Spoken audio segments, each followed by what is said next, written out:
Muy buenas noches, muy buenas tardes y muy buenos días.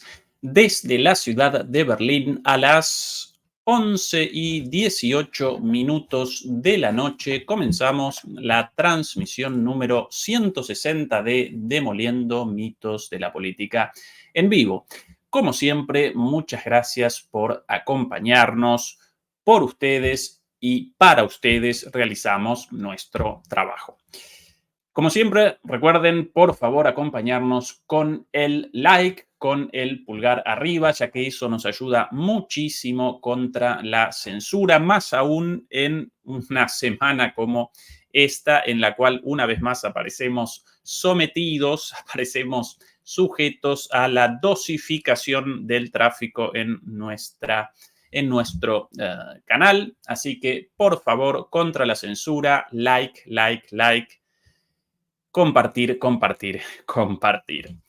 Dicho esto, queridos demoledores y queridas demoledoras, podemos comenzar con el tema de esta transmisión, en la cual vamos a establecer el foco en la desesperación reinante entre los políticos europeos en general y alemanes en particular frente a la irrefrenable, inexorable, inevitable reelección de Donald Trump en Estados Unidos, mucho más aún desde la decisión de el presidente Joe Biden de abandonar su candidatura, de abandonar la carrera electoral, más que la decisión de Joe Biden, deberíamos presentarla como la decisión de los jefes, de los patrones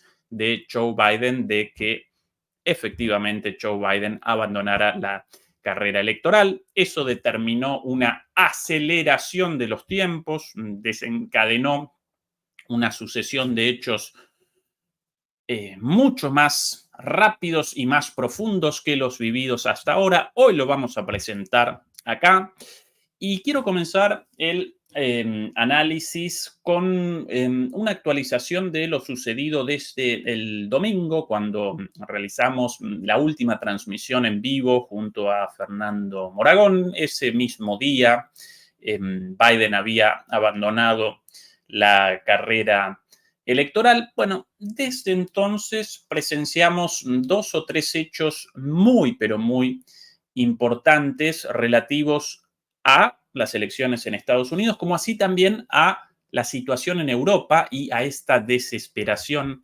entre los políticos europeos en general y alemanes en particular.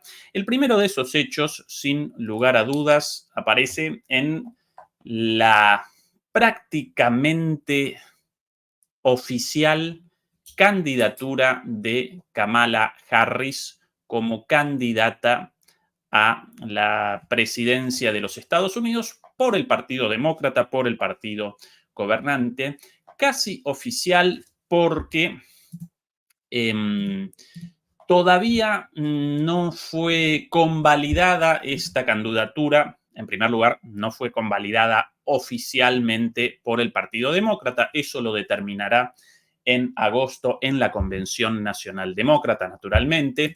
Pero aún más allá de esta situación, la candidatura aún no fue acompañada, no fue convalidada por dos o tres figuras demócratas de muchísimo peso dentro del partido.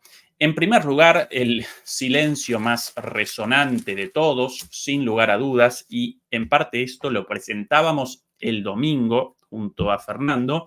Bueno, en primer lugar, el propio expresidente Obama no determinó su apoyo aún a la candidatura de Kamala Harris, como tampoco a la de otro candidato. En segundo lugar, la lideresa demócrata Nancy Pelosi, hasta hace no mucho tiempo, vocera, como los llaman en Estados Unidos, Speaker of the House, lo llaman, vocero de la Cámara Baja o vocera de la Cámara Baja, vocera de la Cámara de Diputados. En nuestros países la llamaríamos presidenta de la Cámara Baja, presidenta de la Cámara de Diputados, hasta hace no mucho tiempo, cuando todavía el Partido Demócrata presentaba una mayoría en esa Cámara. Bueno, ella hasta hace poquito, por lo menos, tampoco había aún convalidado la candidatura, y por ahí algún otro líder importante de los demócratas tampoco, hasta el momento al menos, tampoco determinaron su apoyo por la candidatura de Kamala Harris. Todo el resto sí. Kamala Harris, por cierto, ya comenzó su campaña con un foco muy, pero muy fuerte en su pasado como fiscal, como prosecutor, y el presente de Trump como político en la mira de la justicia, político procesado, y es el contraste con el cual machacan y machacan en esta campaña inicial, incluso antes de su nominación oficial. Machacan y machacan con esto. Aquí presentamos a la candidata encargada de el encarcelamiento de los malhechores, mientras que del otro lado presentan a un malhechor. A propósito de eso, podemos muy rápidamente, como parte del inicio de nuestro análisis hacia la situación de los políticos en Europa y en Alemania, hacia esta desesperación, es el tema principal, pero debemos primero contextualizar la situación en Estados Unidos, en la carrera electoral en Estados Unidos, para después poder determinar las reacciones aquí de los súbditos europeos y alemanes. In this election, we each face a question. What kind of country do we want to live in? En esta elección, cada uno de nosotros enfrentamos una pregunta: ¿en qué clase de país queremos vivir? Esta ya, de alguna manera, la primera propaganda, ¿sí? El primer spot, como lo llaman en la jerga del marketing político, de la mercadotecnia política. Sí, es esta la primera pieza publicitaria de su campaña. Así comienza, un poquito más. There are some people who think we should be a country of chaos. Hay algunas personas, e inmediatamente en imagen el señor Donald Trump, hay algunas personas que piensan que debemos vivir en un país del caos, del miedo. Desactivo el sonido por momentos por la cuestión de la música de fondo, lo cual, bueno, muchas veces YouTube determina la censura de nuestros videos por 5 segundos de música de fondo de algún material. Esa es la excusa, por eso cada tanto la voy desactivando. Bueno, lo presentan a Trump una vez más, demonizado, como un dictador queriendo el caos, queriendo el miedo, el odio. Pero nosotros elegimos algo diferente. Y ella sonriente, eso sí puede bien. Nosotros, un poquito de nuevo para atrás. We choose freedom. We choose freedom. Y ahí la música de fondo, un buen jazz cantado probablemente por una de esas cantantes negras con una voz exuberante, cantando freedom, nosotros elegimos la libertad, ¿no? Sí, la libertad de un atentado contra Trump, ¿no? O la libertad de la guerra en Ucrania. Y bueno, ahí el resto. Mucha people of color en los como lo llaman, en esta pieza publicitaria. Mucha gente de color, como llaman en Estados Unidos a las personas no blancas. Es el énfasis. Sí, por ahí mujeres blancas, hispanos o latinos, como llaman ellos. Los gringos nos llaman a los latinoamericanos, nos llaman hispanics o latinos o cosas así. Bueno, hay una pareja homosexual. El perfil bien clarito, ¿no? La libertad no solo de pasar desapercibido, sino de progresar. la libertad de estar libre de violencia de las armas, aunque los demócratas convalidan la política de prácticamente libre portación de armas en Estados Unidos, igual que los republicanos. Freedom to make decisions about your own body. La libertad de determinar, de tomar decisiones sobre tu propio cuerpo, esto con respecto naturalmente a la cuestión del We aborto. choose a future where no child lives in poverty. Elegimos un destino en el cual ningún niño vive en la We can pobreza. all afford health care. Todos podemos pagar por el seguro médico Where no one is above the law. y nadie está por encima de la ley. Y ahí mostrado la foto de prontuario de Trump. Esto de, lo del pago del seguro médico, la libertad del acceso al seguro médico, bueno, eso con cierta lógica por la disputa entre demócratas y republicanos alrededor de la cuestión del Medicare o el Obamacare, ¿no? El seguro médico ni siquiera universal, sino algo parecido a un seguro médico universal, como en todos los países del mundo, más o menos, en Europa sin dudas, en América Latina también, algo inexistente en Estados Unidos. Esa es una de las disputas entre demócratas y republicanos desde hace tiempo, por eso lo presentan.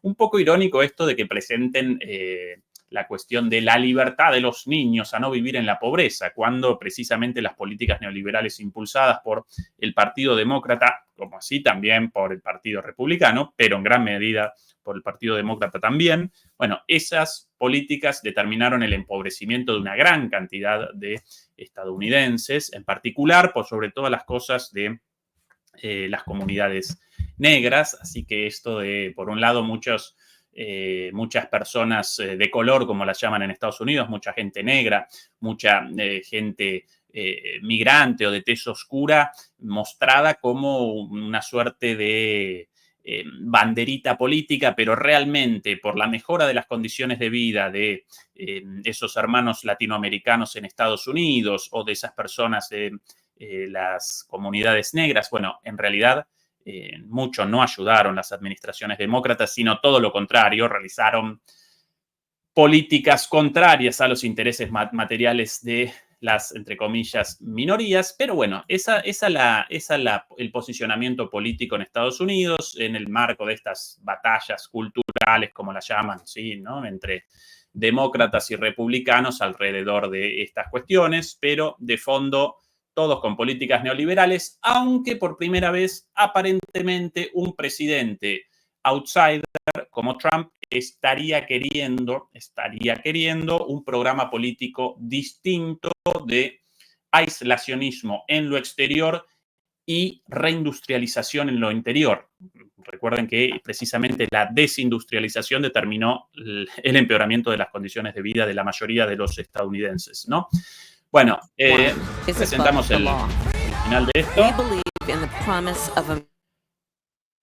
Creemos en la promesa de América y no la vamos a abandonar. Todos llaman en Estados Unidos América a Estados Unidos como parte del imperialismo cultural imperante. Esto no lo abandona nadie, ¿no? Todos con mucho cuidado con la corrección política relativa al colectivo LGBTI, a las personas de color, como las llaman en Estados Unidos. Ahora, con esto de llamar América, ¿no? Como si todos nosotros parte del imperio de ellos, que en la práctica es cierto, pero no porque lo queramos, sino por la violación permanente de nuestra soberanía, como también la violación permanente de la soberanía de los españoles y las españolas y del resto de los europeos. Pero de nuevo, un poco más de imágenes. Acompáñenos, vaya a kamalaharris.com para su donación, importantísima la cuestión del dinero. Ya comenzaron los flujos, los masivos flujos de dinero ya comenzaron hacia la campaña de esta señora, pero no de los pequeños donantes. Ellos no determinan el movimiento de grandes masas de dinero, sino de los patrocinadores del Partido Demócrata, los grandes sectores económicos ligados a Wall Street, ligados a Silicon Valley, ligados a Hollywood, etcétera, etcétera. Por aquí también algún otro video de lo que ella sí puede muy bien. Esto, ¿no? Las tonterías, las pavadas, las estupideces, aquí bailando como presidenta. Acto. Esto parte también del trabajo de los presidentes y vicepresidentes, ¿no? La actuación por aquí y por allá. ¿Cuál es el problema de esta señora? Que no puede otra cosa más que eso, solo puede eso, carece de la capacidad para el liderazgo de un país en sí y mucho más de un país como Estados Unidos, una candidata altamente falta de preparación, incluso muy decepcionante su propia vicepresidenta, pero ante la falta de otro candidato mejor, aparentemente el descarte. Y una vez más quiero retroceder sobre lo de Obama. Obama todavía no convalidó la candidatura de esta señora, de Kamala Harris. Según los analistas, las interpretaciones relativas a esto presentan dos vertientes. Por un lado, el hecho de que tal vez el propio Obama esté generando un juego político muy astuto, a él lo caracterizan estas jugadas, en el cual él, quien por cierto determinó la salida de Joe Biden como candidato, mientras en los medios presentaba su amor y su respeto y su apoyo a la candidatura de Biden, ya hoy todo el mundo está consciente de que por detrás se cercenaba por donde podía la continuidad de Biden en la candidatura. Entonces, y por cierto, Kamala Harris responde mucho más a los Obama que a los Clinton, la otra dinastía política de peso dentro de los demócratas, cuidado, pero puede que precisamente por eso él en este momento no esté presentando su apoyo para que los Clinton, en oposición a ellos, acompañen a Kamala Harris y él y ella, también Barack y Michelle Obama, y después ellos más tarde acompañen esta candidatura como, bueno, si ya la determinaron los otros, bueno, nosotros acompañamos en nombre del partido, cuando en realidad ellos generaron la caída de Biden y de alguna manera la introducción de Kamala Harris en las sombras, pero que otros la presenten como su candidato cuando en realidad Kamala Harris va a responder mucho más a ellos que a otros, o mejor dicho, mucho más a ellos que a los Clinton. Esa una de las posibles interpretaciones, esa jugarreta de Obama, muy, muy ducho, muy hábil para estas jugarretas. Obama, por cierto, por ahí muchas gracias a Tomás Español Comels por la membresía. Y hoy, si quieren, demoledores y demoledoras, en los últimos 15 minutos podemos responder preguntas, así que más adelante los llamo a que presenten sus preguntas. Todavía no, porque si no, no las puedo recoger durante la transmisión, en un ratito nada más. Esa es una de las interpretaciones. ¿Cuál es la otra de las interpretaciones sobre esta falta de apoyo de Obama todavía? Bueno, el hecho de que para Obama supuestamente esa otra de las lecturas a partir de una columna de New York Times de que esta candidata no genera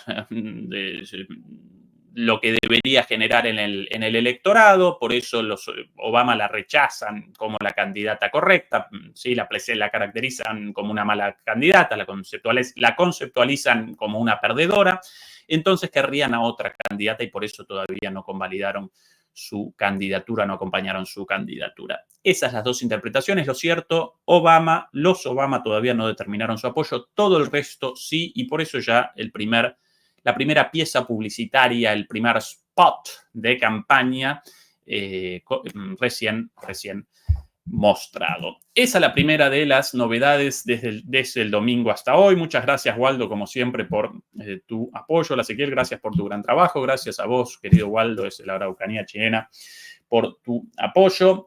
La segunda novedad importante relativa a estos últimos días, y una vez más, todo esto como contexto para la situación en Europa de los políticos europeos y alemanes en particular. Bueno, la otra situación importante también aparece en Estados Unidos, por lo menos hasta hoy, o apareció hasta hoy, la presenciamos hasta hoy con la desaparición de Biden. Estas cosas de la política gringa, a veces un candidato senil, ¿no? Un candidato incapaz de siquiera presentar un discurso leído de un teleprompter, de una pantalla transparente ubicada detrás de las cámaras. No puede presentar un discurso frente a las cámaras de esa manera, mucho menos puede responder preguntas. Bueno, participar en un debate, bueno, todos recordarán que pobre señor, bueno, pobre por lo anciano, por todo lo demás de nada de pobre, Biden, toda la vida un halcón de la guerra. Pero bueno, recordarán que protagonizó un incidente lamentable, de repente congelado en el medio del debate ante millones de personas. Después llamó a Zelensky, lo llamó Putin, mamita querida. La política en Estados Unidos, qué cabaret a veces, ¿no? Bueno, por un lado un presidente así, ¿no? 3 años y medio, no está en la mejor de las condiciones físicas y bueno, y de repente abandona la carrera presidencial de la noche a la mañana y por otro lado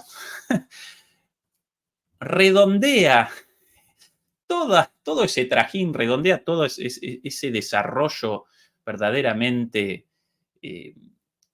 novelesco, telenovelesco, mejor dicho, lo redondea con una desaparición de repente, ¿no? Presenta una declaración en Twitter, si no recuerdo mal, ahí presentó su declaración de fin, de renuncia a la candidatura demócrata e inmediatamente desaparece. De la faz de la tierra, desaparece por completo. ¿No? Él físicamente no está presente en la Casa Blanca, en su residencia de Delaware tampoco. Bueno, el tipo perdido por ahí.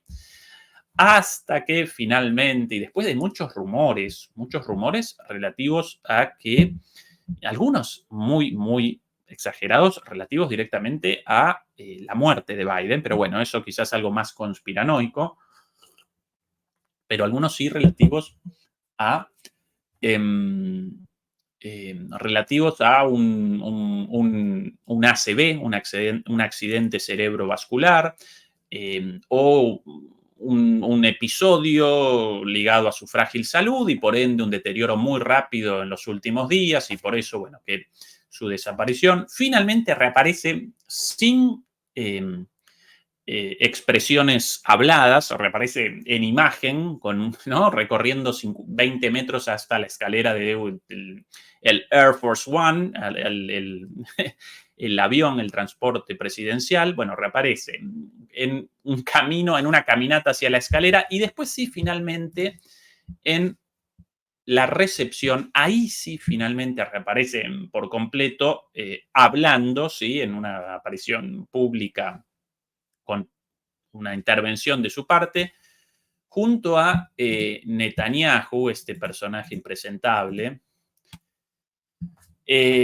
Aquí las imágenes, bueno, reaparece en la Casa Blanca para recepcionar a Netanyahu, quien por cierto realizó un discurso en el Congreso de Estados Unidos con muy poca asistencia, de hecho de los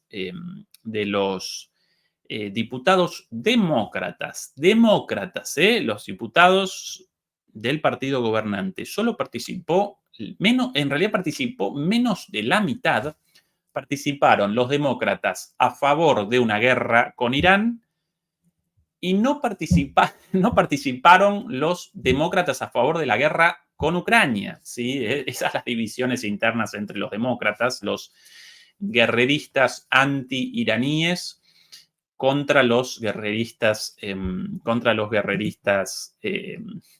antirrusos, ¿sí?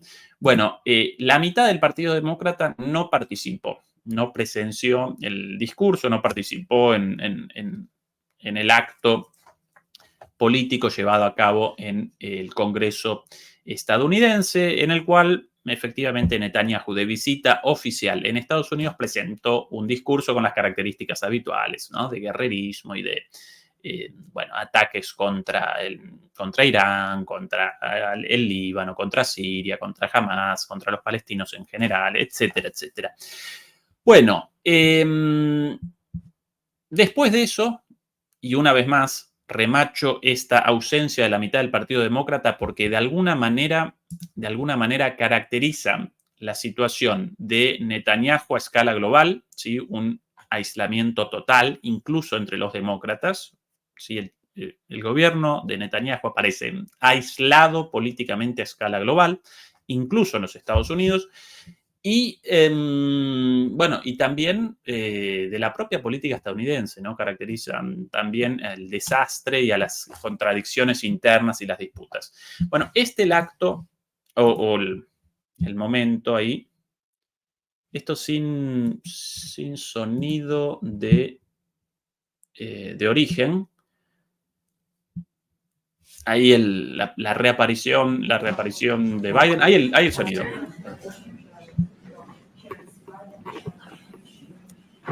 Bueno, nada.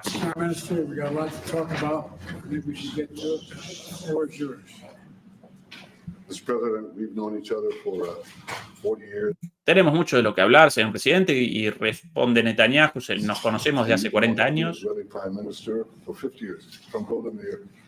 So from a proud Jewish Zionist to a proud Irish American Zionist, I want to thank you for Nos conocemos desde hace 40 años, por eso desde un orgulloso sionista israelí a un orgulloso sionista irlandés, ¿sí? Lo caracterizó a Biden como un orgulloso sionista irlandés y asimismo, palabras de Netanyahu, como un orgulloso sionista israelí. Desde ese lugar, muchas gracias por su apoyo incondicional. Bueno, esta para quien no presente dudas respecto a la relación del gobierno de Biden con respecto al gobierno de Netanyahu o la relación entre Estados Unidos e Israel, más allá de alguna tensión en algún momento por el efecto electoral de las barbaries perpetradas contra los palestinos en Gaza y su efecto en la política estadounidense, y de ahí cierto malestar en el gobierno de Biden. Bueno, más allá de eso, acá ese agradecimiento más que suficiente para determinar la verdad de la relación, la verdad del vínculo y lo inamovible de ese vínculo, ¿no? De esa relación. Bueno, esa es la reaparición de Biden, pero todavía proliferan las voces demandando directamente su renuncia por su estado de salud, ¿sí? Así que la situación de Biden en concreto y del gobierno demócrata en general, difícil. Y en tercer lugar, y aquí presento la última novedad desde el domingo hasta el día de hoy, antes de comenzar con el análisis específico de la desesperación de los líderes europeos. En tercer lugar, esta noticia. Vamos a... Aquí.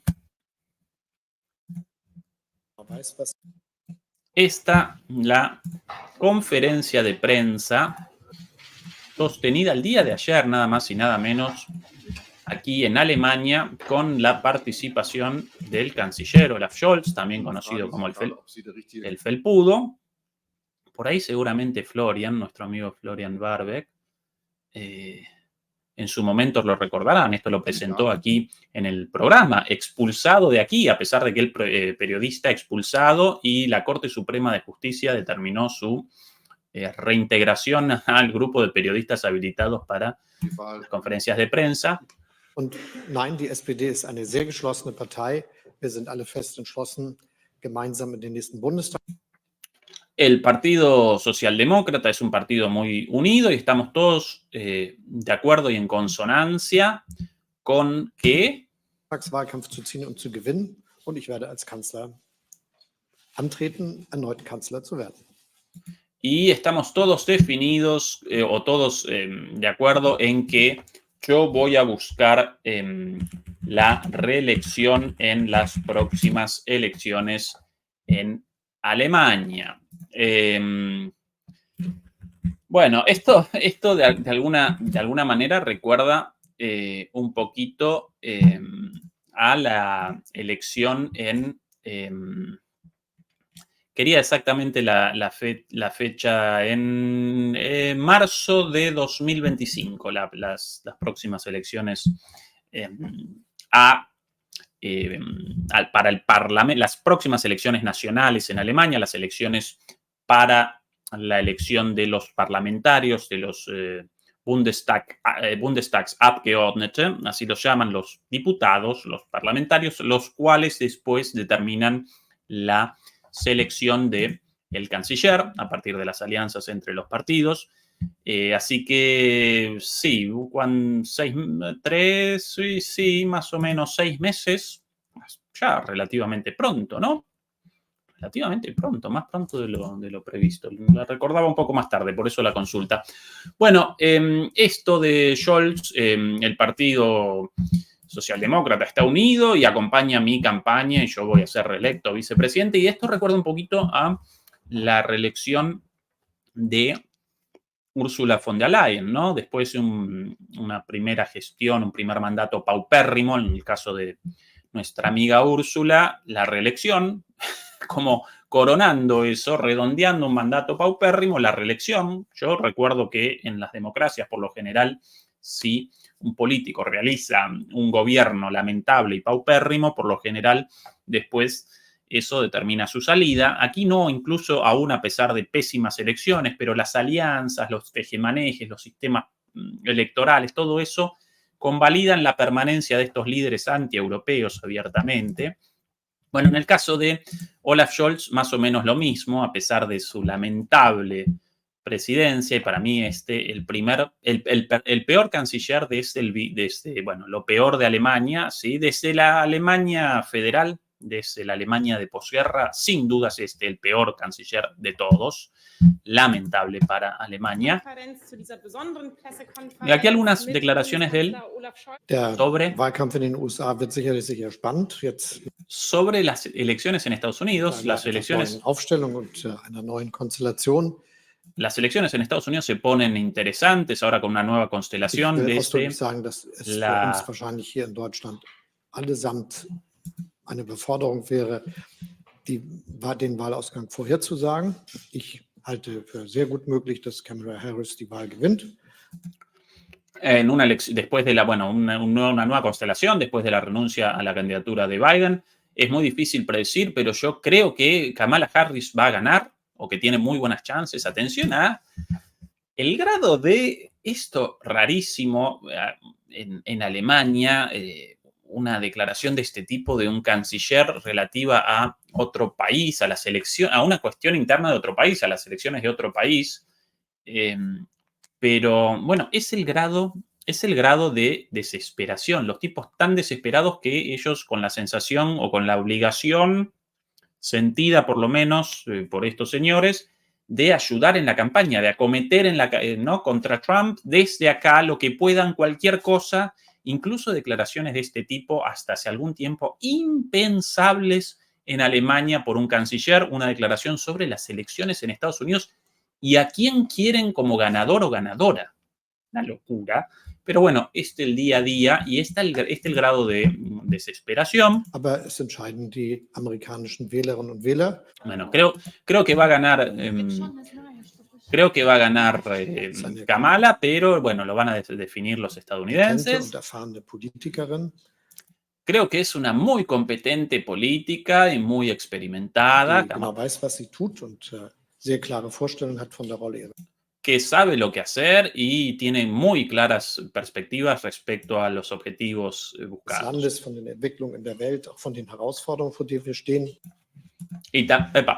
Perdón, yo aquí presentando esto sin la imagen, la presentamos ahora mismo. Ahí.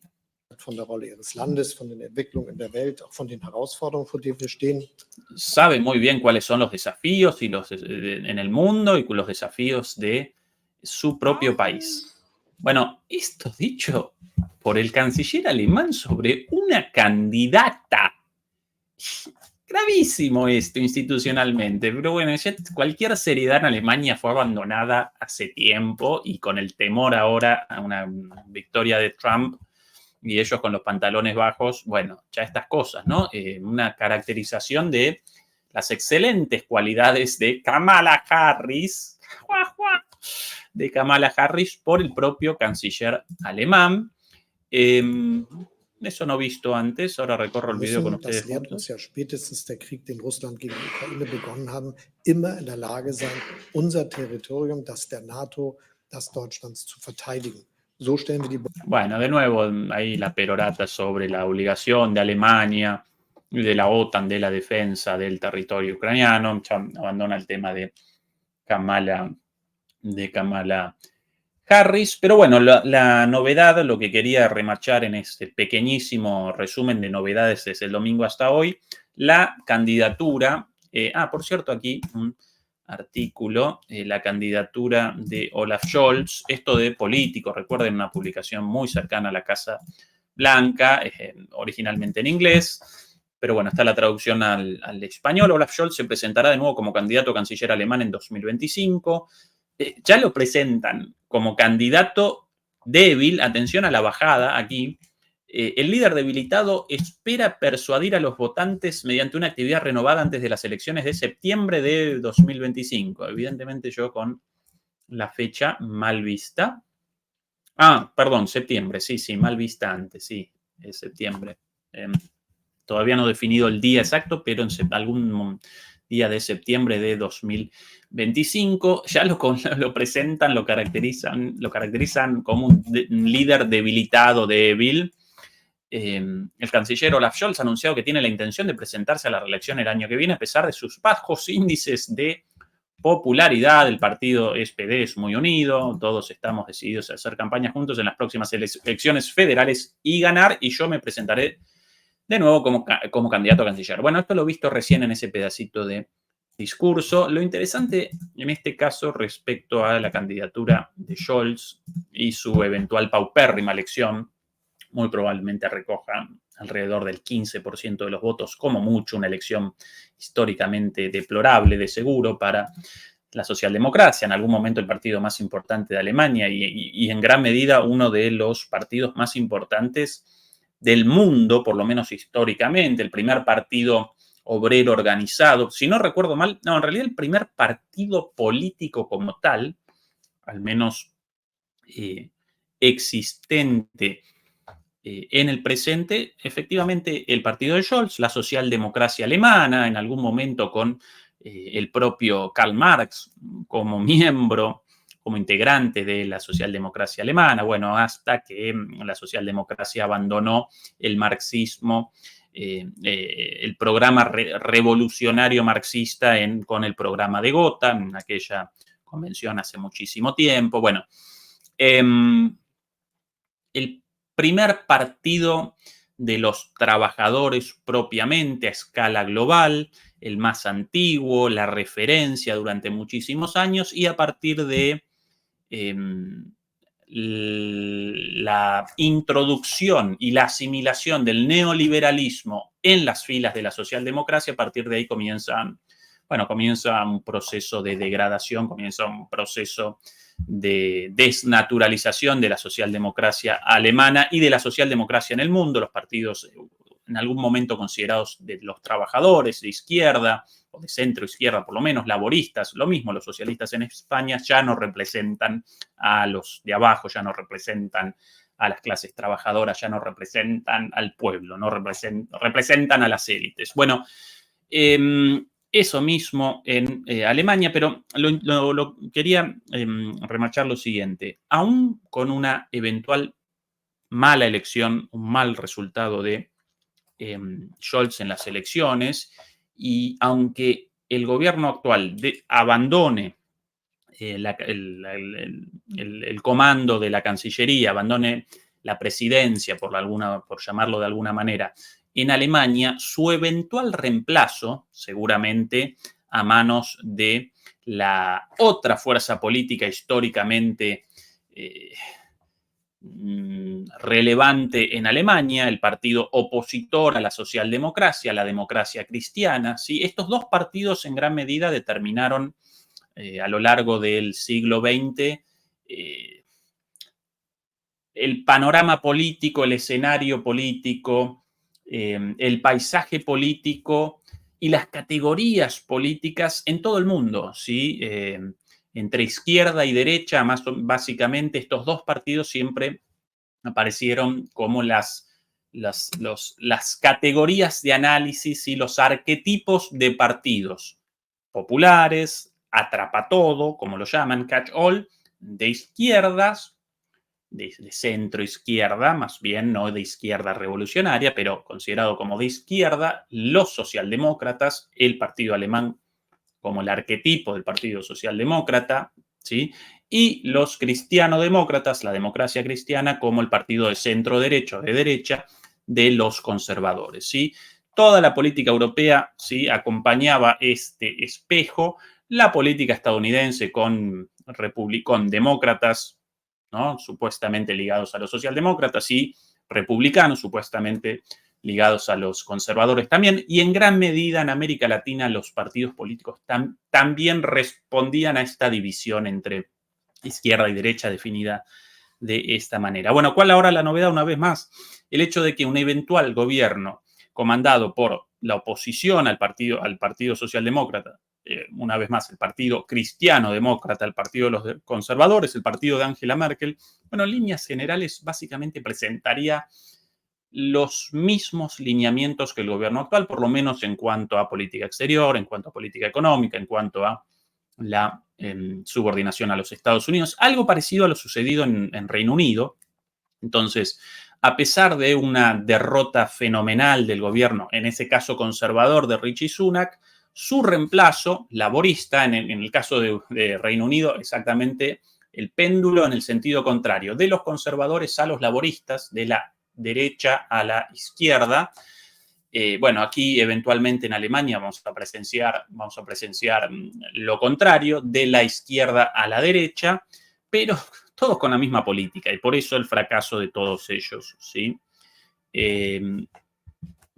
Así de democráticas estas democracias, ¿sí? Independientemente del partido en el poder, todos acompañan el modelo económico neoliberal y el modelo político de la unilateralidad, de la unipolaridad a escala global. Todos, ambos, el neoliberalismo y el unipolarismo, ambos en abierta decadencia. Pero precisamente por esto la desesperación,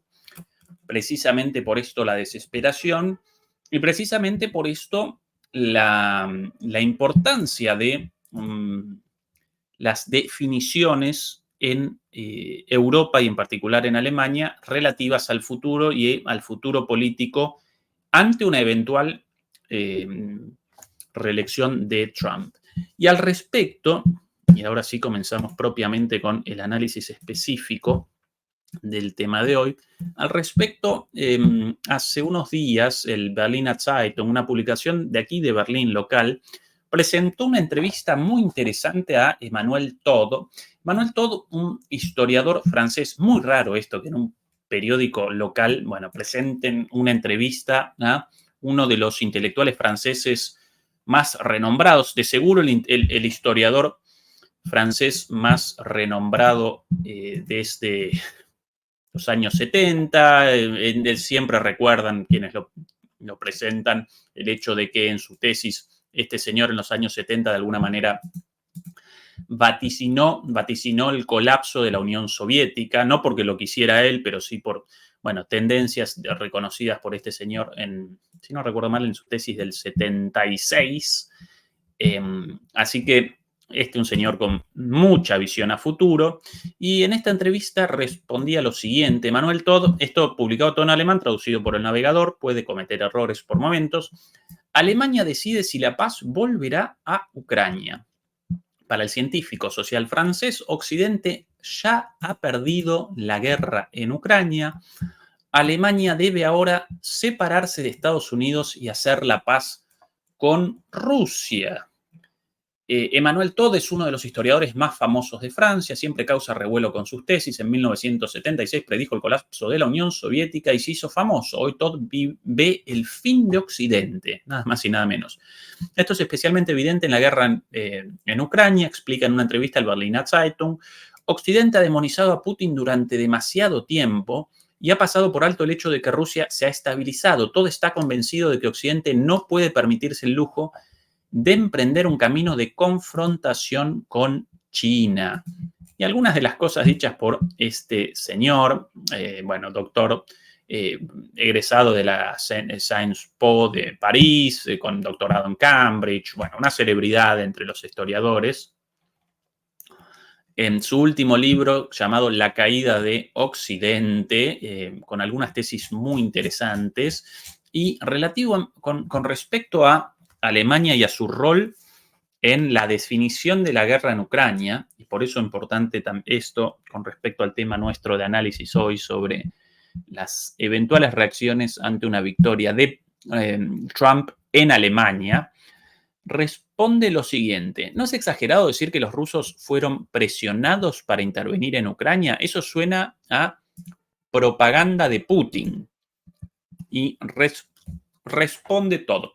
La historia de la guerra en Ucrania es complicada y cuando digo que Rusia fue presionada para participar en ella, no estoy emitiendo un juicio. Como historiador miro los hechos y saco mis conclusiones de ellos.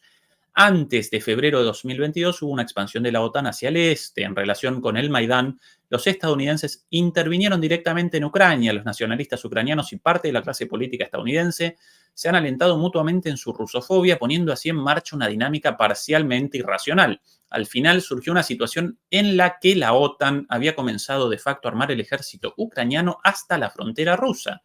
Los rusos habían anunciado que no podían tolerar una Ucrania integrada a la OTAN, habían advertido que intervendrían en tal caso. Bueno, otro suscriptor más a nuestro canal, todas las tesis sostenidas en este canal desde hace mucho tiempo, evidentemente reproducidas por este señor en su libro, pero bueno, esto dicho obvio en broma porque uno de las luminarias intelectuales en Europa, por lo menos en el campo de la historia. La próxima pregunta interesante también. Usted causó revuelo cuando hace unos meses dijo que Ucrania ya había perdido la guerra. También en este caso se le podría acusar de estar cerca de Putin. Esta es la obsesión de los medios en Alemania. Cualquier opinión crítica inmediatamente.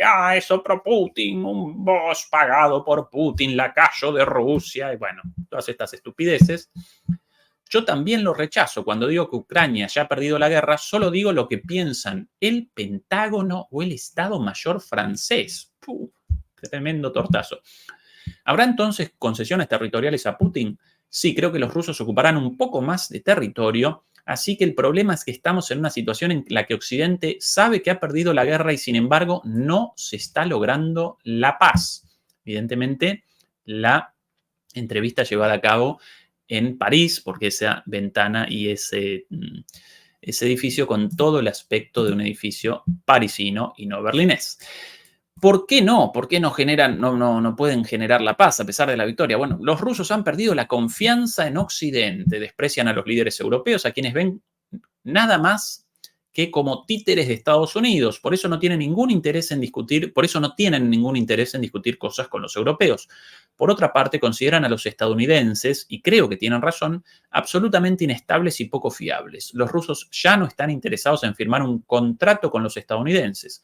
Para los rusos, el fin de la guerra solo puede consistir en lograr una situación militar en la que sus logros estén asegurados y su seguridad para el futuro esté garantizada. Creo que también están esperando que el régimen de Kiev colapse y que sea reemplazado por un gobierno amigo. Bueno, una vez más, visiones muy parecidas a las sostenidas en este canal, no solamente por mí, sino por muchos otros analistas. ¿No es esta una situación amenazadora para Europa? Todo el mundo en Occidente sabe que Rusia no tiene ni la voluntad ni los medios para invadir Europa. Lo último que quieren los rusos es tener que gobernar Polonia nuevamente. Para que los europeos pudieran aceptar la paz en Ucrania, eso sería de su interés, pero eso sería catastrófico para los estadounidenses. Si los rusos lograron sus objetivos en Ucrania, Estados Unidos habría sido derrotado por igual a los ojos del mundo, y eso muy probablemente conduciría al colapso de todo el sistema mundial estadounidense. Bueno, de alguna manera, la eventual llegada de Trump al gobierno determinaría el fin de ese sistema mundial estadounidense, como lo llama él. Yo lo caracterizaría como el orden mundial unipolar, con Estados Unidos como el único poder. Bueno, de Trump en adelante, presumiblemente con ese giro de la política exterior, Bueno, a partir de ahí comenzaría Estados Unidos una política acorde a el evidente surgimiento de un mundo unipolar en el cual no puede determinar todo como quiere. De lo contrario, protagoniza derrotas lamentables como, por ejemplo, la de Ucrania. En el medio un montón de gente muerta, eso es lo triste de todo esto, ¿no? ¿Se separarán finalmente los europeos si es de su interés de los estadounidenses y harán la paz en Ucrania? Atención a esta pregunta, esta por la primera pregunta buena de la entrevista, relativa a la posición de Europa. En realidad no se trata de los europeos, sino de Alemania, el único país de Europa que realmente les importa a los estadounidenses. Brzezinski, ex asesor de seguridad del presidente Jimmy Carter, lo explica muy bien. Al principio Estados Unidos no quería construir un imperio, pero se vio arrastrado a la Segunda Guerra Mundial. Al final tuvieron que tratar con las potencias industriales Japón y Alemania, que ahora son pilares del sistema de gobierno estadounidense. Por lo tanto, se trata de si Alemania se separa de los estadounidenses y trabaja por la paz en Ucrania. Alemania decidirá si continúa una guerra interminable o si regresa a la paz. En este sentido, Alemania debe asumir su responsabilidad como potencia líder en Europa. Todos nosotros en Europa estamos esperando que Berlín ponga fin a la guerra. Bueno, el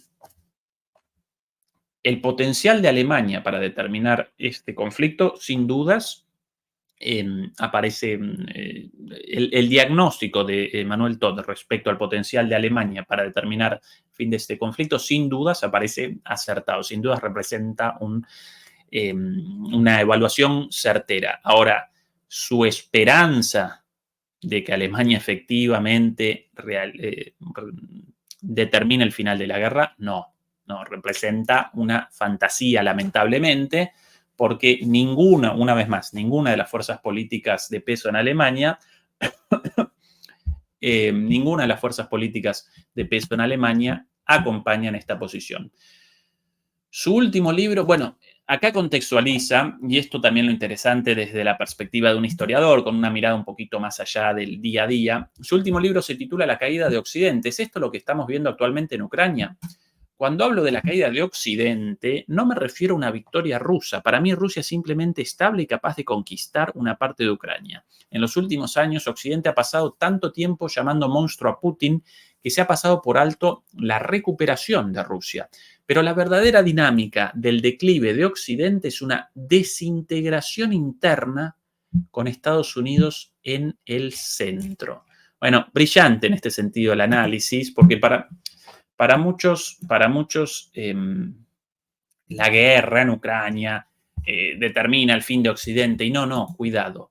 La guerra en Ucrania aceleró tendencias preexistentes, ¿sí? No genera el fin de la unipolaridad solo por la derrota de Ucrania, de la OTAN, de Europa y de Estados Unidos en el terreno, sino que sencillamente acelera tendencias preexistentes con un choque en ese punto, como así también con otros choques en Taiwán, en África, y menos fogosamente en América Latina, en otros lugares de Europa, en Medio Oriente, en Gaza, sin lugar a dudas. ¿Sí? Esto ya había comenzado antes. La decadencia de Occidente económicamente había comenzado incluso antes de la pandemia. Había comenzado con la crisis de 2008-2009, ahí comenzó, por lo menos en el norte global. En el sur global, la crisis del orden económico neoliberal había comenzado antes, había comenzado ya en pleno auge, ya aparecían síntomas de insostenibilidad, con crisis, bueno, todas las... Bueno. Y en términos políticos, la debacle occidental o el fin de Occidente y el fin el declive occidental y el fin de la unipolaridad ya habían comenzado con el atentado contra el World Trade Center, también conocido como las Torres Gemelas, después la guerra contra el terror, un montón de cosas, luego aceleradas, sí, por la guerra en Ucrania, ¿sí? Pero una vez más, la guerra en Ucrania de alguna manera redondea procesos anteriores, este es el punto de este historiador, y todo esto cierto, ¿sí? Bien, más elementos para el análisis, más elementos interesantes para el análisis, aquí una columna muy, pero muy interesante del Financial Times o Tiempos Financieros, esto publicado en inglés, traducido al castellano, directamente sobre esta situación de Alemania desesperante y el terror vivido, sentido en los huesos por los políticos alemanes frente a la irrefrenable victoria de Trump en las próximas elecciones. Atención a este artículo y una vez más, recuerden, esta es una publicación cercana al Partido Demócrata, el Financial Times. Alemania aislada teme un segundo mandato de Trump. La posibilidad de que una nueva administración pueda debilitar las garantías de seguridad y aumentar los aranceles a las importaciones estadounidenses está causando angustia en Berlín. Angustia en Berlín. Buena la definición. Perdón, el Financial Times británico, mala mía, recién yo confundiéndolo con Bloomberg, la publicación financiera por excelencia en Estados Unidos. Esta es la publicación financiera por excelencia en Reino Unido, pero así también muy cercana a los británicos y a la Casa Blanca, todo eso cierto. En el Ministerio de Asuntos Exteriores alemán, los diplomáticos se esfuerzan por prepararse para un escenario que muchos habían considerado improbable durante mucho tiempo: el regreso de Donald Trump a la Casa Blanca, un acontecimiento que podría tener consecuencias incalculables para Alemania y su lugar en el mundo. Y perdón si de repente me acomete una risita, una sonrisa a lo Patán. ¿Lo recuerdan a Patán, el perro de los dibujitos de los autos locos? Esa. Bueno, yo con una risita en parte porque esto advertido una y mil veces en mis intervenciones públicas, cuando todavía me llamaban de los medios públicos alemanes, yo siempre remarchaba: cuidado, señores alemanes, cuidado, señores en el gobierno, porque esta política completamente contraria a los intereses de Alemania, contraria a los intereses del pueblo alemán, guerrerista, sin el más mínimo sentido. Cuidado, porque no solamente mala esta política, sino además muy riesgosa, porque en el caso de una victoria eventual de Trump, de repente todos ustedes con los pantalones bajos, ¿sí? ¿Y qué respondían? Bueno, esto hace 2 años, cuando todavía me llamaban, ¿no?, como invitado, como analista político a Deutsche Welle y a otros medios de comunicación, Radio Cosmo, BDR y otros medios de comunicación. Bueno, ¿y qué respondían? Pero bueno, de acá hasta allá 2 años, y no, además eso es imposible. Y yo, bueno, poco probable en ese entonces, recién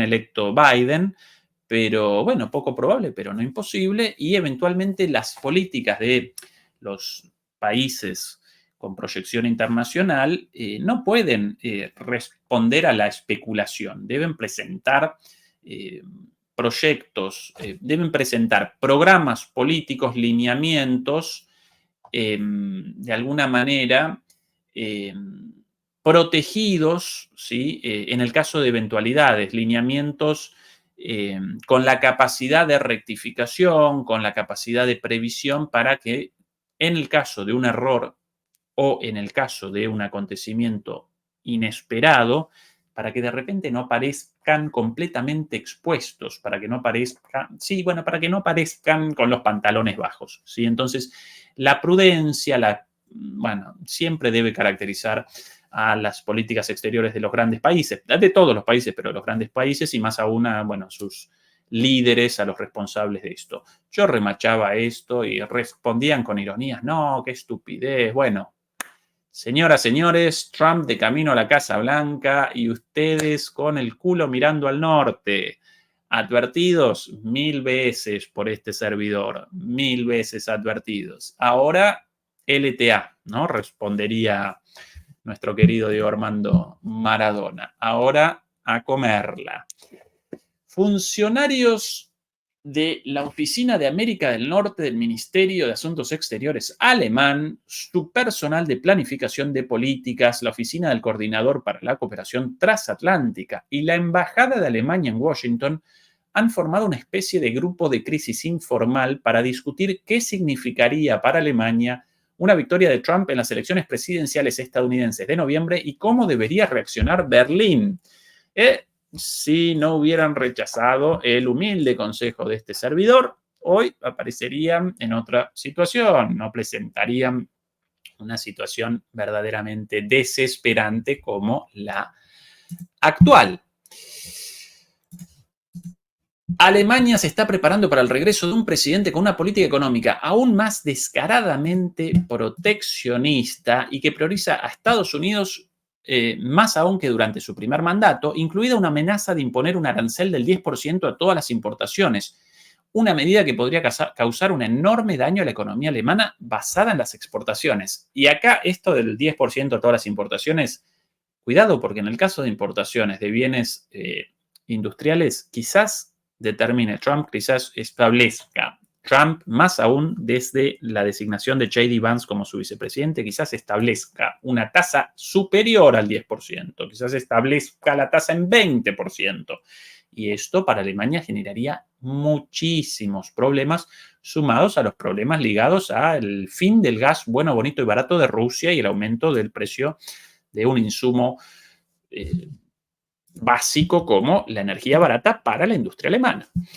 La ansiedad se intensificó la semana pasada cuando Trump eligió a J.D. Vance como su compañero de fórmula, un nacionalista económico profundamente escéptico respecto de la globalización, la OTAN y el apoyo de Estados Unidos a Ucrania.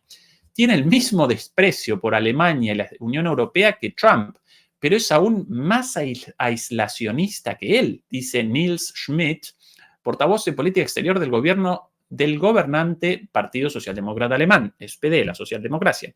También es más radical que Trump en su deseo de suspender toda la ayuda militar estadounidense a Ucrania. Alemania está cada vez más sola en el mundo. Al este se enfrenta a una Rusia revisionista y expansionista que, según afirman funcionarios de Berlín, podría atacar a un Estado miembro de la OTAN en una década. Su vecino occidental y aliado más cercano, Francia, está sumido en la incertidumbre política después de que las elecciones anticipadas dieran como resultado un parlamento sin mayoría absoluto que ha debilitado al presidente Emmanuel Macron. Bueno, esto de la Rusia revisionista y expansionista y el ataque de Rusia a la OTAN, bueno, esto parte de la estupidez de la propaganda, de la narrativa propagandística de los medios británicos, pero lo cierto de esto, sí, el hecho de que por esta apuesta de Alemania de un enfrentamiento total con Rusia y una subordinación total a Estados Unidos, ¿sí?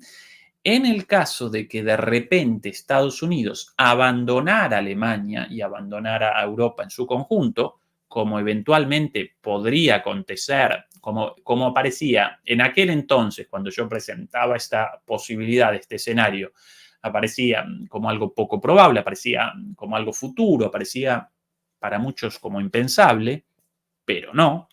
Bueno, si vos comenzás una pelea contra apoyado en pero de repente te abandona, entonces vos solito contra y si Rusia, más fuerte que vos, punchi, punchi, punchi, te va a machucar. Bueno, esto es evidente para cualquier analista con 2 dedos de frente, pero como acá todo el mundo ultraideologizado, todo el mundo pagado por intereses, todo el mundo estupidizado por la política del TikTok, la rusofobia y la intromisión de los intereses estadounidenses en las esferas de decisión alemanas, y ninguno de los líderes alemanes verdaderamente representa el interés nacional alemán, como ninguno de los líderes europeos, casi en su mayoría, representan el interés de los pueblos europeos. En España exactamente lo mismo, en Francia, bueno, mucho más, etcétera, etcétera. Bueno, ahora de repente Alemania abandonada por Estados Unidos, con Trump, con aranceles, su economía devastada por esta guerra, sin la relación energética y, para colmo, el pito catalán desde el lado de Estados Unidos y solos contra Rusia. Y muchachos, ¿y ahora qué? ¿Y ahora? Porque esto complicado, ¿sí? Ya complicada la situación de Alemania actual, el caso de victoria de Trump, más complicada aún. Y ahora todos desesperados, así arrancando los pelos, rasgando las vestiduras. Epa, epa, epa, ¿por qué no con un poquito más de humildad, ¿sí? Y un poquito más de apertura, opiniones distintas. Bueno, así las cosas. Acá muy interesante, estos los escenarios, impacto, estos son unos cálculos hechos por el propio Financial Times, los distintos escenarios según los aranceles a las importaciones estadounidenses en los aranceles de Estados Unidos frente a las importaciones extranjeras, con distintos escenarios. Primero, un arancel de 10% a todas las importaciones y a las de China mucho más, del 60%, y que después responda China con aranceles como forma de respuesta. Bueno, en todos los escenarios, Alemania cada vez peor, con una pérdida cada vez mayor.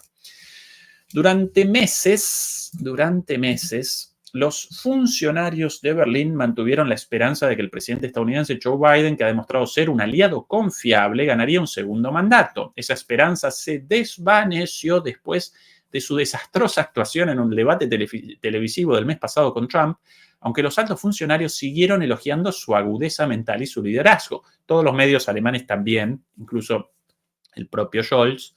Y ahora de repente, ¡ay, qué buena Kamala, qué buena Kamala! Ya nadie recuerda que hasta hace 2 días todos machacaban con la agudeza mental de Biden. Ahora de repente, estas cosas de, ya no, ni siquiera la telepolítica, esto la TikTok política, ¿no? Hasta hace 2 días, vos militando la salud mental de Biden, de repente, después de el desastre del debate, el desastre llamando Putin a Zelensky.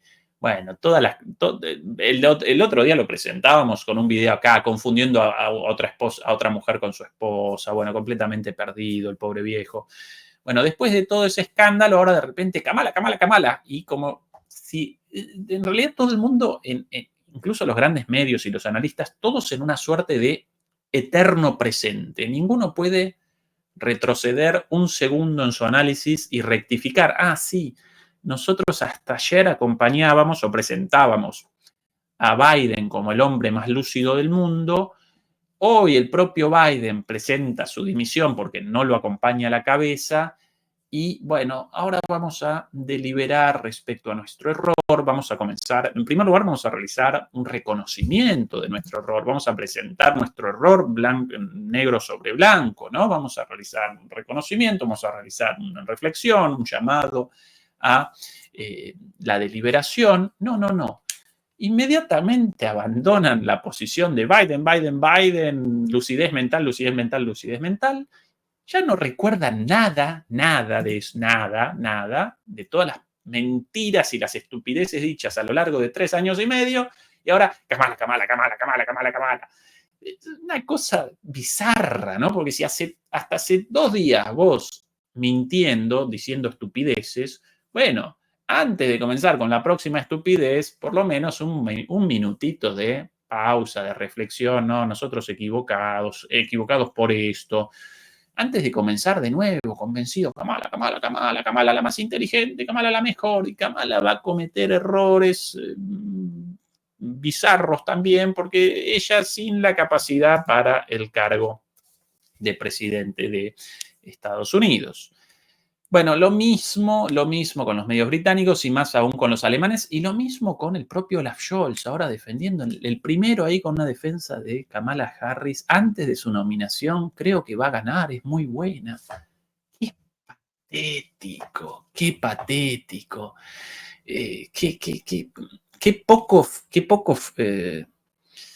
Qué contrario a la historia de un país como Alemania, con muchísimas cosas malas en su pasado, pero también con muchísimas cosas de magnanimidad, de una economía pujante, la industria alemana, cuántos pensadores surgidos en Alemania, siempre un país poderoso, cuántos filósofos.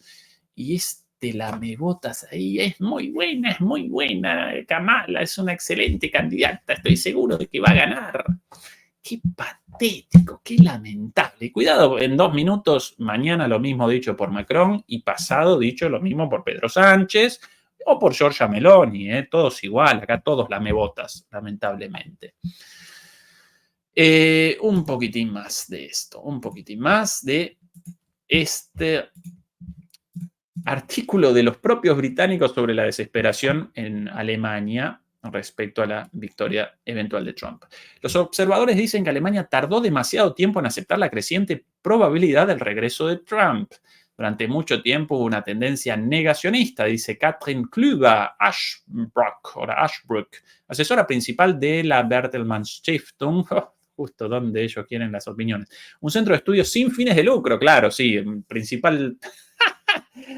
Ay, Dios santo. Esto es algo así como el grupo Prisa en España, el grupo Clarín en Argentina, como Televisa en México, ¿no? El principal grupo mediático, bueno, supuestamente un centro de estudios sin fines de lucro. Qué gracioso. Bueno, esto también parte de los malos análisis, los intereses y las mentiras, no por tontos, sino por platita, ¿no? Bueno, un centro de estudios sin fines de lucro que ha informado a los parlamentarios alemanes sobre lo que podría significar una presidencia de Trump, pero se ha vuelto mucho más seria en las últimas semanas, la probabilidad de una victoria de Trump. Incluso están empezando a elaborar un plan de juego para un escenario en el que Trump vacíe la democracia estadounidense y la separación de poderes. Además, esta demonización, vacíe la democracia estadounidense, como si el gobierno actual, sin un vaciamiento de la democracia estadounidense y sin la utilización del Poder Judicial para la persecución de Trump. Bueno, acá algunos, en todo el resto del artículo, por lo menos en esta parte, presentan las medidas tomadas por Trump durante su primer mandato, como por ejemplo los aranceles, bueno, el fin del TTIP, el fin de el acuerdo de libre comercio negociado por Obama con los líderes europeos, afortunadamente interrumpido en su momento por la llegada de Trump al poder, porque habría generado un desastre para el común de la gente en Europa en su conjunto, los pequeños y medianos productores a la ruina, los trabajadores también, bueno, incluso en términos ecológicos habría determinado la posibilidad del ingreso del glifosato a escala masiva en Europa. Bueno, simplemente un gran negocio para las multinacionales, en ese entonces frenado por Trump, con aranceles puestos, recuerdan eso en el artículo. Después recuerdan también la tensa relación con Angela Merkel de Trump, el hecho de que él machacaba con la necesidad de un mayor gasto en defensa de Europa y no todo a cargo de Estados Unidos, y llamaba a un enfrentamiento con China, de Europa con China.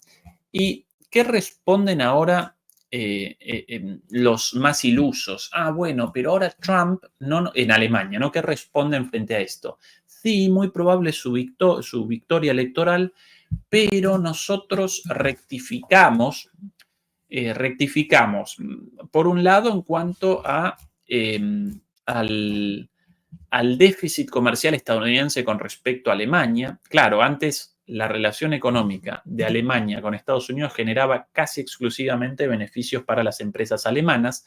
Ahora, como producto de la desindustrialización en Alemania y de la venta de gas y de combustible mucho más caro proveniente de Estados Unidos, ahora la relación económica parece más parejita, parece más igualitaria, pero no por...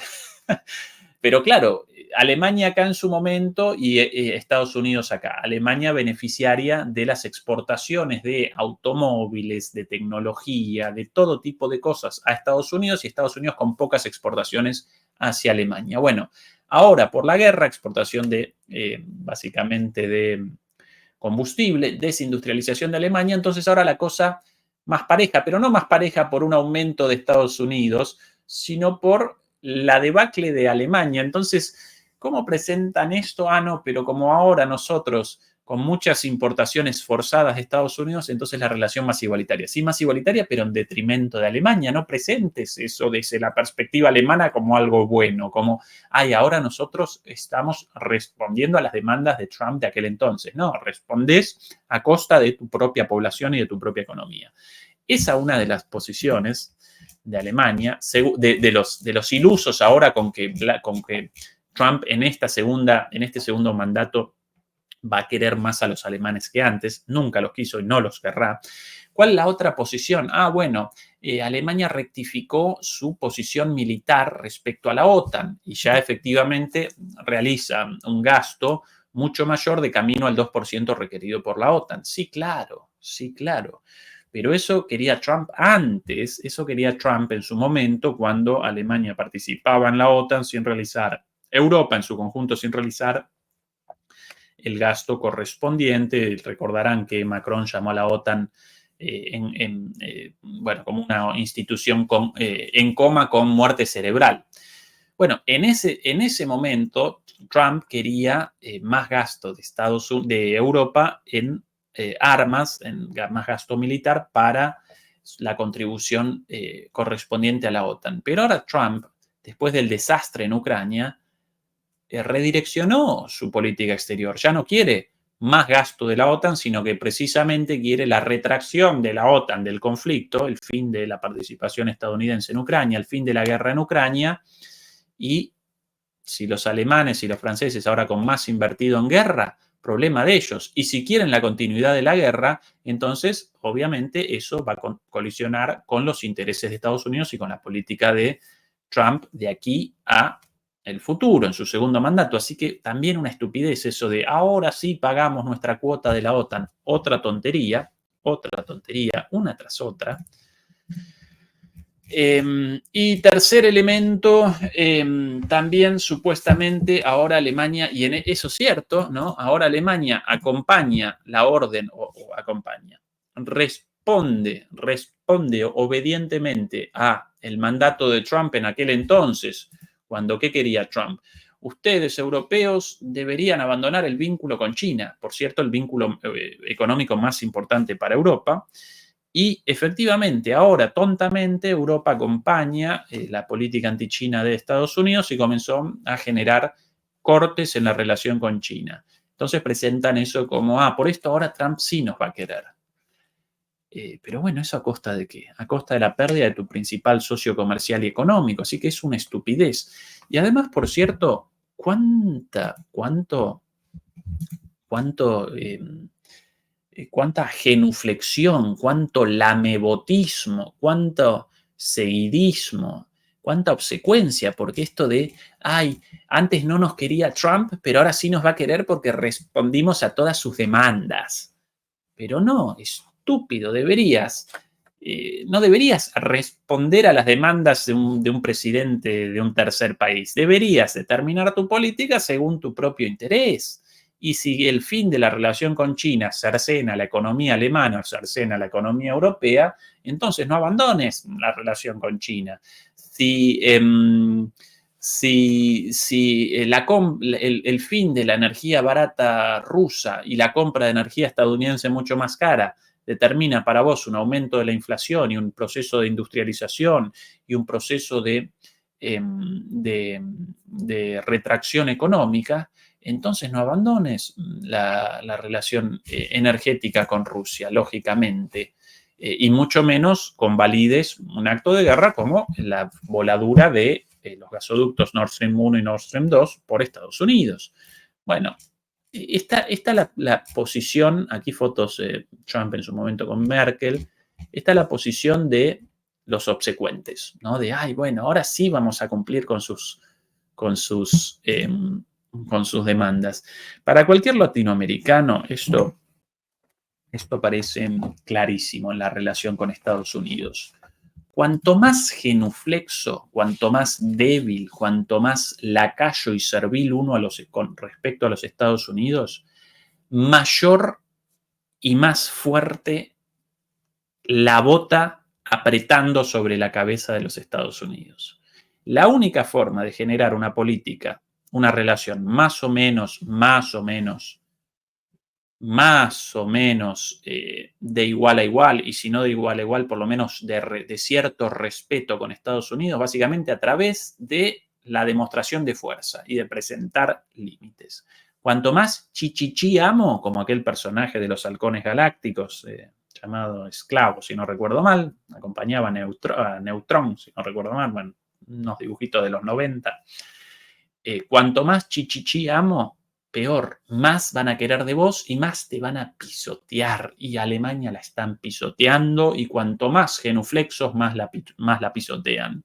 Esa es la triste realidad de Europa en este momento. ¿Qué más? ¿Qué más de esto? Bueno, los conservadores en la misma línea. El propio Scholz no se muestra demasiado optimista ante la creciente posibilidad de que Trump gane las elecciones, cuando en la cumbre de la OTAN de principios de este mes le preguntaron si le preocupaba lo que esto significaría para el futuro de la alianza transatlántica, dijo que una fuente clave de la fortaleza de la OTAN era que sus miembros eran democracias con elecciones regulares. La estabilidad y el propósito de las actividades de la OTAN no se verán en peligro por un cambio de gobierno aquí y allá. Pero hace 2 minutos habían caracterizado al gobierno de Trump como un gobierno antidemocrático. Así que adiós a esas supuestas democracias y adiós a bueno, el apoyo de Estados Unidos a la OTAN. Que no es del interés nacional de Alemania que la canciller se comprometa tan claramente con un candidato, añade Spahn. Bueno, esto respecto a las declaraciones de Scholz, comprometido completamente, primero con Biden, ahora con Kamala Harris. Efectivamente, un error grave, ¿sí? Por último elemento de análisis respecto a este temor. Aquí una publicación de The Atlantic, también una publicación atlantista estadounidense. Atención a la imagen puesta aquí, ¿no? El mapa de la OTAN y la sombra de Trump, muy buena la ilustración. Lo que teme Europa, un largo artículo, solo unas partecitas. Estamos en una situación muy precaria, me dijo un alto funcionario de la OTAN. No se suponía que hablara de estas cosas públicamente, pero no era ningún secreto. El mayor conflicto armado en Europa desde la Segunda Guerra Mundial estaba entrando en su tercer año. La contraofensiva ucraniana había fracasado y Rusia estaba ganando impulso. 70.000 millones de dólares en ayuda militar desesperadamente para Ucrania habían estado estancados durante meses en el disfuncional Congreso de Estados Unidos. Y tal vez lo más ominoso, Estados Unidos parecía estar a punto de reelegir a un presidente que ha amenazado repetidamente con retirar a Estados Unidos de la alianza. El temor a perder el aliado más poderoso de Europa se ha traducido en una fijación patológicamente intensa con la carrera presidencial estadounidense. Por eso, una vez más, este apoyo abierto a Kamala Harris antes de su candidatura, lamentable. Los funcionarios europeos pueden explicar el funcionamiento del colegio electoral con gran detalle y citar datos de encuestas de los estados en disputas. Casi todos los funcionarios con los que hablé creían que Trump iba a ganar, claro, todos con miedo, todos súper aterrorizados. La ironía de la obsesión de Europa con las próximas elecciones es que quienes decidirán el resultado no piensan mucho en Europa. En parte esto se debe a que muchos estadounidenses no han visto la necesidad de la OTAN en toda su vida. Y acá, atención a esta cita de Victoria Nuland, nada más y nada menos. La ansiedad es enorme, esto en Europa, me dijo Victoria Nuland, que hasta hace poco se desempeñó como subsecretaria de Asuntos Políticos del Departamento de Estado. Al igual que otros diplomáticos de la administración Biden, ha pasado los más de 3 años desde que Trump dejó en el cargo contra su voluntad trabajando para restablecer la relación de Estados Unidos con sus aliados. Mis homólogos extranjeros me lo decían sin rodeos, recuerda Nuland. La primera elección de Trump, quizás la gente no entendía quién era o fue un accidente. Una segunda elección de Trump, nunca volveremos a confiar en ti, en el sentido de los europeos diciendo nunca volveremos a confiar en ti, a los estadounidenses y a Victoria Nuland. Bueno, si en algún momento un europeo con confianza en Victoria Nuland, ahí el problema, ¿no? Confianza en Victoria Nuland. Esa es la Europa actual, alineada con Victoria Nuland. Demoledores y demoledoras. vamos a realizar la sesión de preguntas y respuestas mañana, porque ya más de 1h20 de conexión, bastante tarde por ahí, aquí casi la 1 de la madrugada, así que podemos retrasar eso para el día de mañana. Recuerden, como siempre, acompañarnos con el pulgar arriba, con el compartir y con la campanita de notificaciones si quieren aparecer al tanto de todas las publicaciones. Recuerden también acompañarnos en nuestro canal hermano. Hoy presenciamos 2 análisis de alto vuelo, el primero sobre las elecciones en Venezuela de Bruno Sgarzini y el segundo de Adrián Zelaya, interesantísimo también. No desaprovechen todo ese conocimiento crítico en nuestro canal hermano de MP Geopolítica. Allí también clic en la suscripción, ya casi 20.000 suscriptores, y clic en el compartir. De esa manera nos ayudan con la difusión. Demoledores y demoledoras, como siempre, un placer haberlos acompañado. Hasta el día de mañana, siempre nuestro saludo y agradecimiento eterno a nuestra queridísima Beatriz Pulido en la moderación de este chat, el mejor chat de todo YouTube.